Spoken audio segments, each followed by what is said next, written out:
But you did go to bed early. I know everything.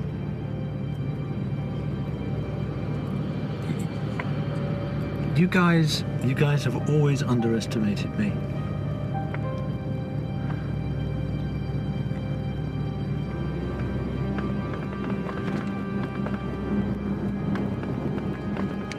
How bad is the eye?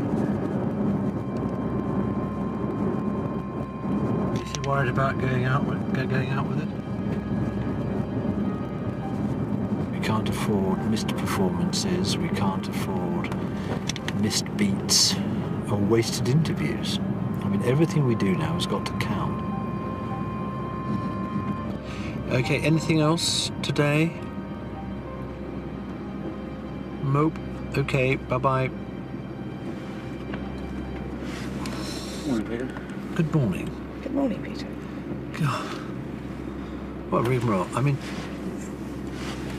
I like to keep my trainer going, but it doesn't, getting up at 6:15 in the morning, and then quickly shaving, and then getting ready for the trainer at 6:30, and then making sure it ends on the dot at 7:30, and then racing down and having my muesli and my fruit and whatnot, and then racing upstairs to shower, and then making sure I'm on the dot at 8 o'clock, sort of dressed, coat on, black tie for the Federation of Small Businesses, dinner, find my cufflinks, sort of feel a bit ragged by about 8:05.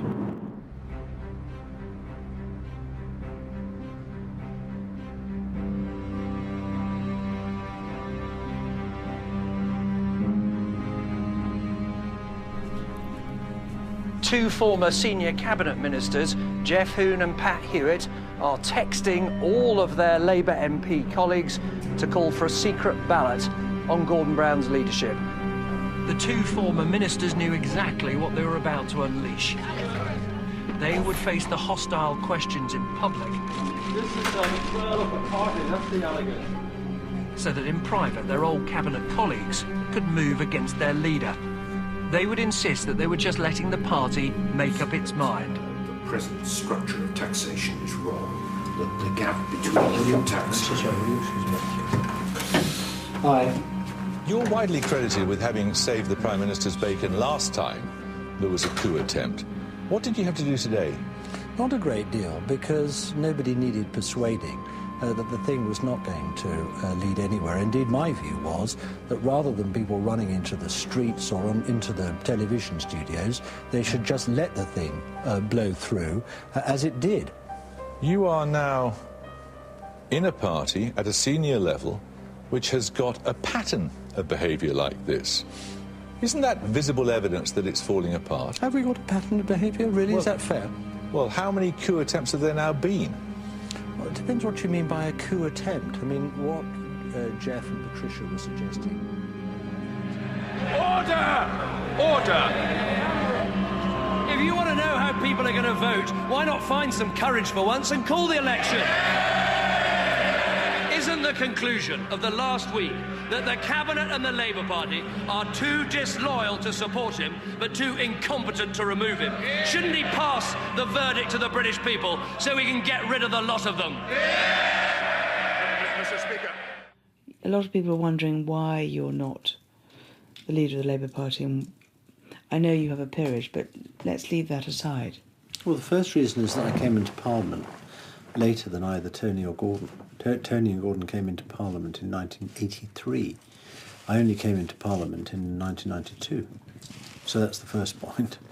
They had a sort of 10-year start. And then, after Tony became leader, it was Gordon's turn next. I mean, nobody had a chance after that, did they? Do you think that you're a kingmaker rather than a king?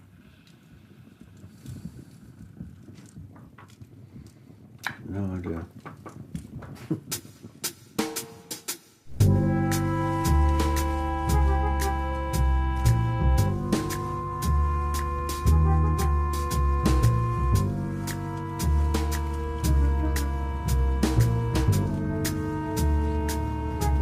This is as close as we can get to London. We just can't get up the river, so the location is ideal. You had a few chats with Sultan and Mohammed, I think. Yes, I have. Can you give me a thumbnail sketch of Gordon Brown, what he's like? He's like a sort of cross between a snowplow and a combine harvester. I mean, he just sort of drives through. And that's how you have to be in politics. Well, he's a one-off, isn't he, Gordon? It's not like anyone. It's not like anyone you've ever met. I mean, perhaps that's the public's problem with Gordon. They can't put him into a category. They can't put him into a likeness. They can't think who he reminds them of. Given up. I'd settle for the tie being straight. I'd give up on the hair as long as the tie was sort of centred. I just cannot understand why you can't tie a tie like anyone else and centre it like anyone else and have it remain there between, you know, in the middle between the two collars. I just don't understand it. You know, if he can, you know, be normal and human with people as he walks through a railway station, let him be. You can't stage it and you can't contrive it. But if he does it, let him do it. The key thing is how we charge up his batteries. The thing that holds him back with this is an important point. The thing that holds him back with the public is they think the guy's low on energy, he's been beaten up, and he's lacking confidence.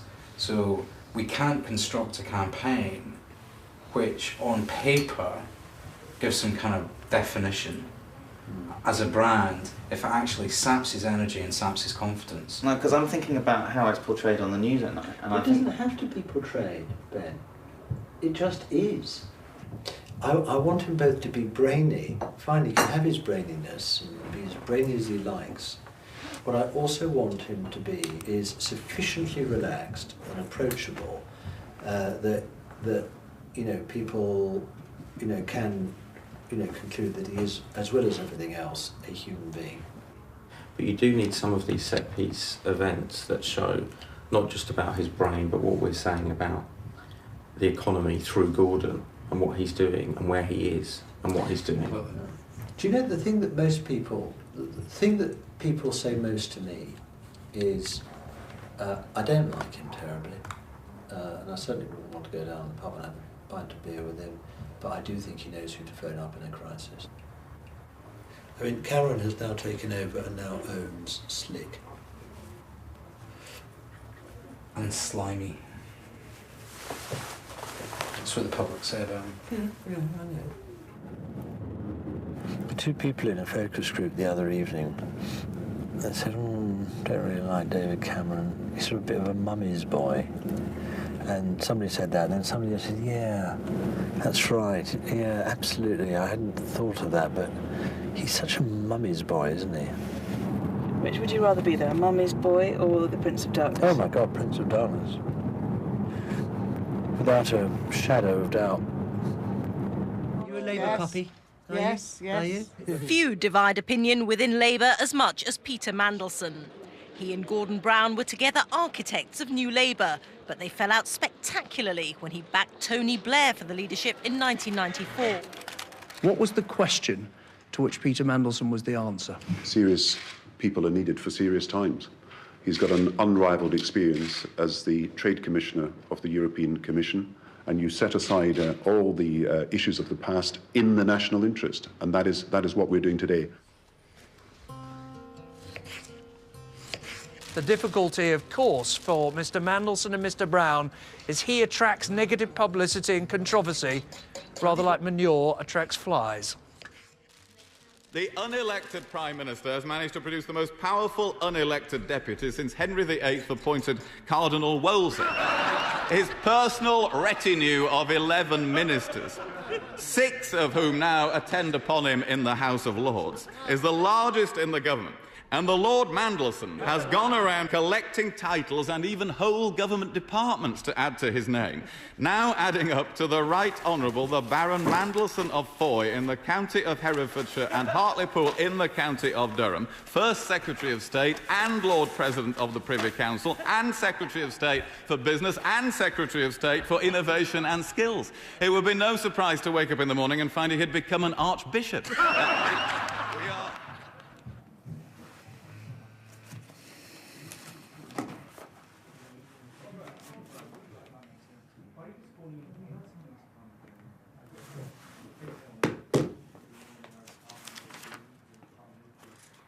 You've always been able to multitask. Multitask, yes. Read and do your BlackBerry and talk. Yes.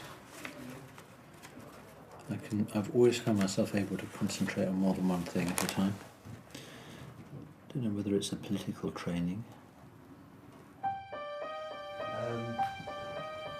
Now, let's go over these one by one, but I want there to be a sort of seed bed, regularly watered, of understanding, support, acceptance of what we're doing, why and where we're going.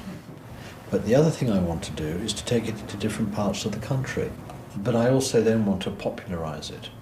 I want it to become, I want to break through the sort of the Westminster Village, and I want the public to get a sense of where future jobs are going to come from, why Britain does still make things and why it needs to make more things and better.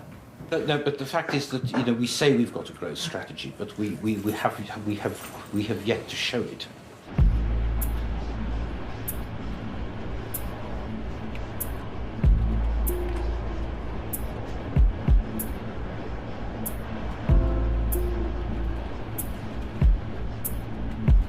Lord Mandelson had a giant checkbook which he went round opening up all over the country, spending tens of billions of pounds. He promised to 200 projects, 2/3 of which were conveniently located in Labour marginal seats. Given that so much money was spent, it is only right for a responsible...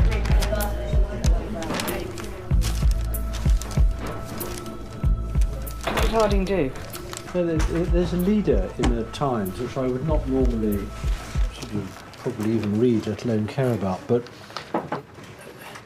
I mean it both lacks substance or argument, and so I don't quite know what they're going on about, but it's also sort of